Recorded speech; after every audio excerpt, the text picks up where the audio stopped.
Hey, how you doing?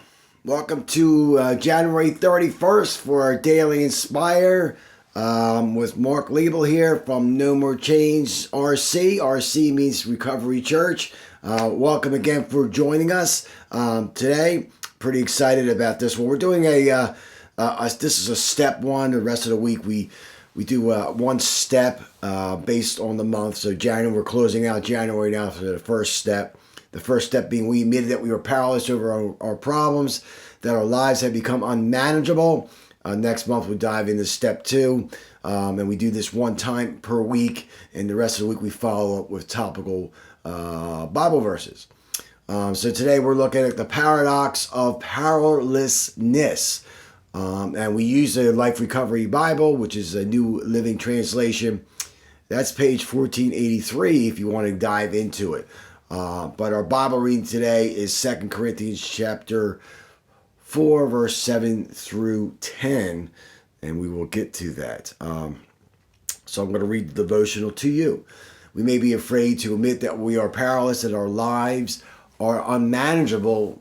If we admit that we are powerless, won't we be tempted to give up completely and struggle against our addictions? That is that temptation.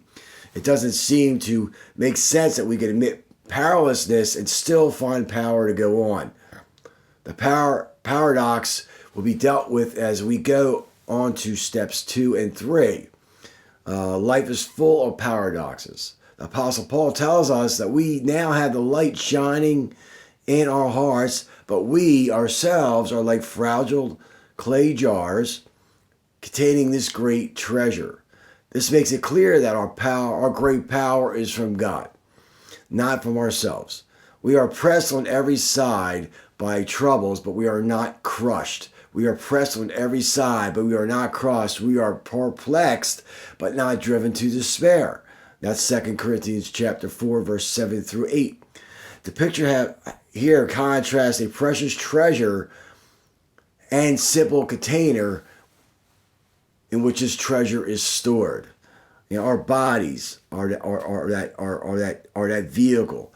The living power poured into our lives from above is the treasure. Our human bodies, with all the flaws and weaknesses, are these perishable containers.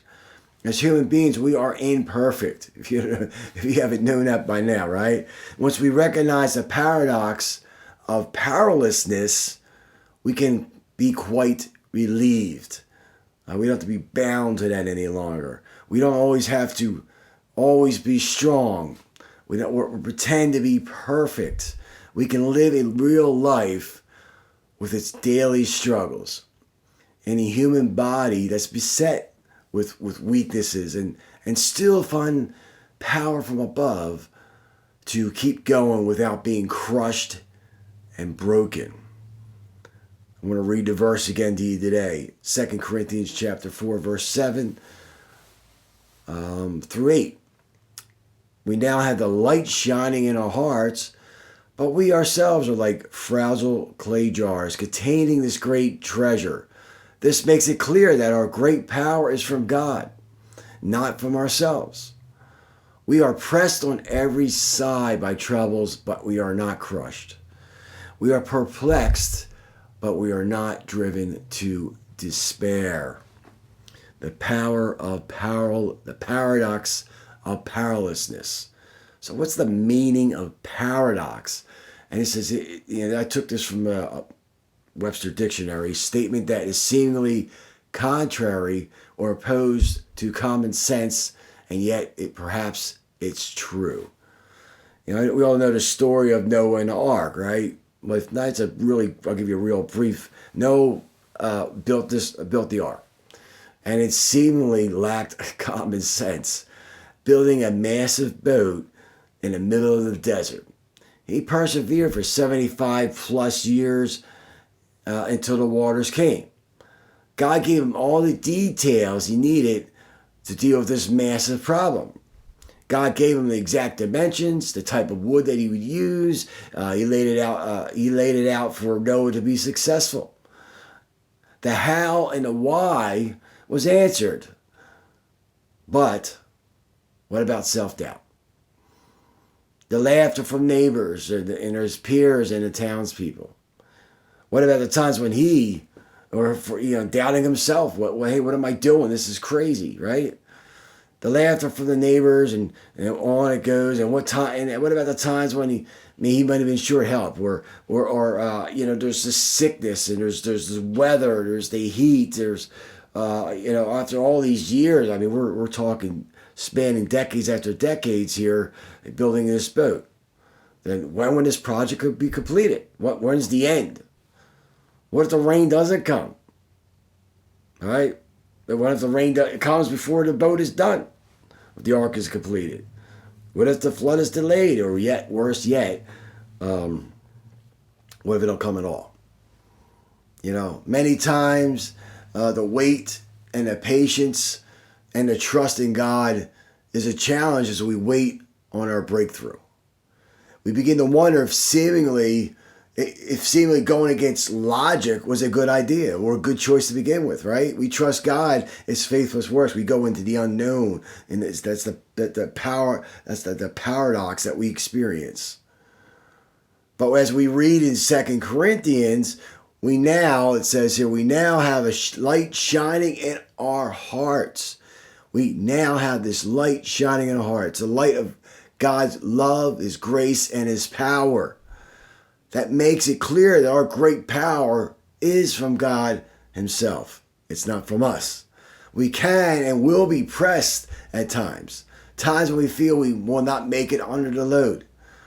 We must trust the logic and the wisdom of God and not of ourselves. We may get cracks in our clay jars, right? But they are repairable. The scars will be a reminder of the times, many times when we went against a conventional wisdom and we trusted in God. And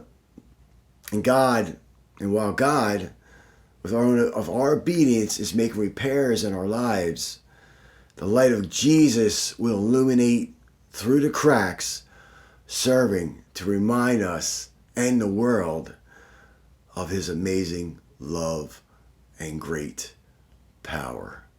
That's an awesome word for you guys today. I hope you're truly blessed. When you check out this video on YouTube, please subscribe to it. You subscribe to it, you'll get reminders that a new video has been posted. We're going to be posted on our Facebook page. It'll be posted at our website. You can go to our website. We're revamping another website up. You can actually go to nomorechains.com. nomorechains.com. Chains spelled with a Z. CHAINZ. Because it's kind of cool as a chain. It's a cool logo. Well, whatever. I'll get into that. But I love you guys. All right. Drop me a note. All right. Till the next Daily Inspire. Be inspired by Jesus. Amen. Amen.